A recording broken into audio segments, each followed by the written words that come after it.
You've already got in trouble with the authorities once, Minister. Don't do it again.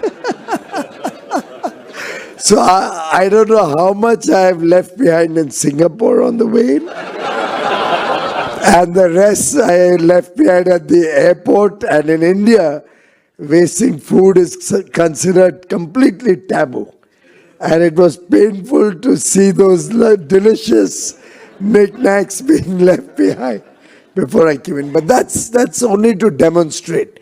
We both agreed that we look at this relationship respecting each other's sensitivities and coming up with solutions which are a win-win to make this partnership go to the next level. In life, it's not always that you can get everything you want. And every relationship has to be seen in the context of each other's, of the possibilities of that relationship. So what I do with European Union, for example, a $20 trillion economy, or what I do with the 10-nation ASEAN group, collectively a very large population, a very large economy overall in the aggregate, cannot become a benchmark for what I will be able to do with New Zealand. Size, scale, all of those have to be taken into consideration. The kind of market size that I will be opening up versus the market size that New Zealand will be opening. So we both set the context, and the good part was that I found in him a very understanding person, oriented to having, with the long experience he's had in international world in Brussels, as a minister now for so long, probably 13, 14 years. So I think it's so easy to be able to communicate and get an understanding of the situation that probably this time around we can do it. Wonderful. That was pretty good. So what have you got, sweetie? Yeah. Well, look, thank you so much. That's so very gracious of you. I've got to say, from our first meeting, I was struck by the focus and drive and determination, but much, much more than that, the energy. Let me tell you a little story about when I visited just the end of last year, actually. We went up there again for another very quick one-day trip. I think in total I've been to India 5 times now, and I'm there Thursday next week as well. Piyush has invited me to come and speak to an international trade convention, and we have a trade mission from New Zealand, from the forestry and wood sector, going up to look for opportunities to create long-term partnerships with partners in India.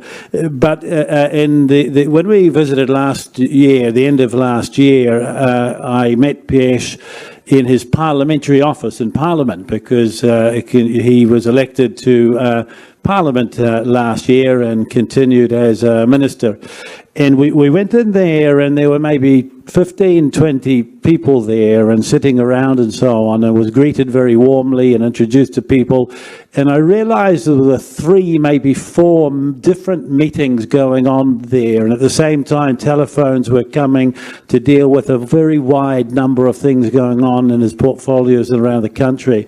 So the ability to have so much drive and determination and energy, and to focus on how to, as he has said, find solutions to challenges rather than continuing to just argue the same argument all the time, is something I absolutely respect in him. The second time that we met was the WTO ministerial meeting in Abu Dhabi very early last year. I was given the privilege of being one of the deputy chairs of the meeting. And it's fair to say that the WTO has achieved a lot for the world when it comes to trade. We need rules when it comes to trade, because without rules, businesses don't have the certainty that they need to make decisions about investment and creating trading partnerships that will help them grow. And trade is good for citizens in all countries. But it's also fair to say that the WTO has been very slow to make the decisions that it needs to, number one. Number two, it doesn't always recognise in the drive for rules or simplification of rules or getting barriers down that there are, different speeds of development when it comes to trade in different countries. And I've got to say, Piyush, I very much admired the way that you made the case for India in that meeting, and when so many others would say, well, actually, we should, go home or just settle, you kept discussing and arguing. The reason I like that is my job as a trade minister, yours is to get the very best that we can for our countries. But as you've just said, we don't get the best for our countries, for our citizens, by imagining everything is there. Trade is when everybody wins. And if I look at the trading relationships we have around the world, whether it's in China or the EU, or whether it's in the UK or in America, New Zealand, of a population of 5 million people, always punches above its weight. As consumers, we do so very, very well. And so the opportunity that we have, and we agreed together, we shouldn't go to our prime ministers and recommend we should launch a negotiation unless we were committed to getting it done and finding solutions. And as we will work at this, and trade negotiations are never easy, they're never easy. But as we work at this, and when we land it, because we have both said we commit to doing so, then the trade will grow between us, the people-to-people links will grow, and actually it's your vision and your energy that has allowed us in a very short period of time to get close enough to something that 20 years ago people only dreamed of and wasn't possible. But, between us, I think we can get this done. Fantastic. I have 100 questions, but time is marching. Let's talk trade. Let's talk the trade agreement. I'm not going to try and get you on specifics or prejudice your negotiating positions, unless you want me to. But what I would like to ask you both, gentlemen, is from your respective positions, what are the significant benefits you see for your nation? What's the value proposition for your people from concluding a trade agreement? In your case, Minister, with New Zealand, yours with India, Mr. Macleay. Thank you, Simon. That's a very fair comment.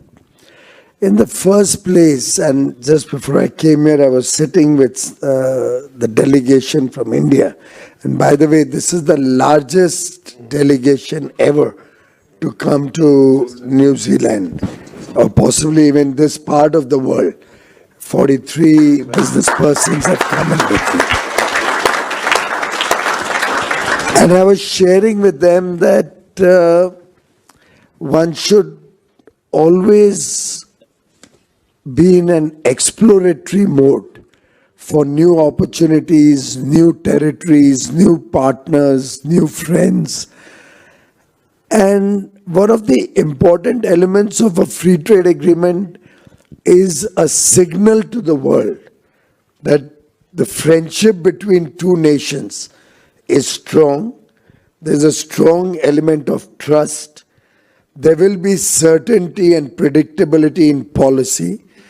And there will be, particularly between two democracies like New Zealand and India, the rule of law, which will always help and guide businesses to grow together. I think New Zealand offers a number of opportunities for our business persons, offers technologies in the agri field which would be of great value for our farmers back home. Also, we recognize that going forward, if India is to become a developed nation, and today there's a wide disparity between the two nations, not only in size, also in terms of income levels of people. As we desire our economy to grow, our people to have a better quality of life, a better future for their children, I think friendship and trade and partnership with countries like New Zealand will help our people aspire big, will help our people meet the needs of New Zealand, as well as provide opportunities for our people in terms of business, jobs, capability to learn about better and higher productivity farming back home in India. So we've been trying to, in this trade negotiation, go beyond the traditional tariff negotiations or reduction in tariff to newer ways to expand this relationship.